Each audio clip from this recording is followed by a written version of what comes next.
Sundin na lang natin yung standard para ano po.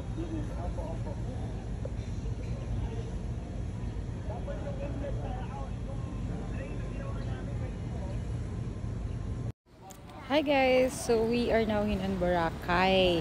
Tapos, ayun si Daddy nandun sa nag-ano siya, video call with one of our clients sa Espanya. Sa Manila.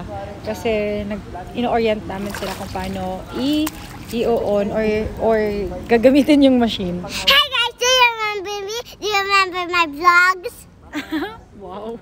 Vlogger yarn. O, diba? Dapat kahit nasa bakasyon, kailangan nyo pa rin mag-work. Okay? Yung tubig, nakukulangan na po ng tubig, so magpa-pump siya ulit. Apo. Automatic po yan, kaya sir, maganda po sa digital. Kasi makikita po natin anong ginagawa ng machine. Okay po. Ayan. 4 minutes na sir. Hintayin natin sir para makita natin yung kapal ng yelo.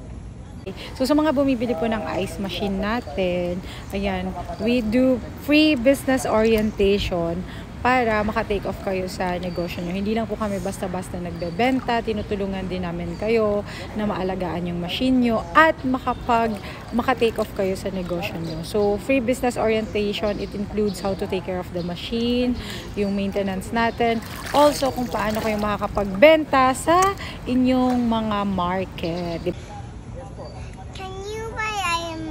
Ice machine, please. So that we have more money. No. We help them build their own ice business. Like what our business is. What's Dada's business? Ice machine. And ice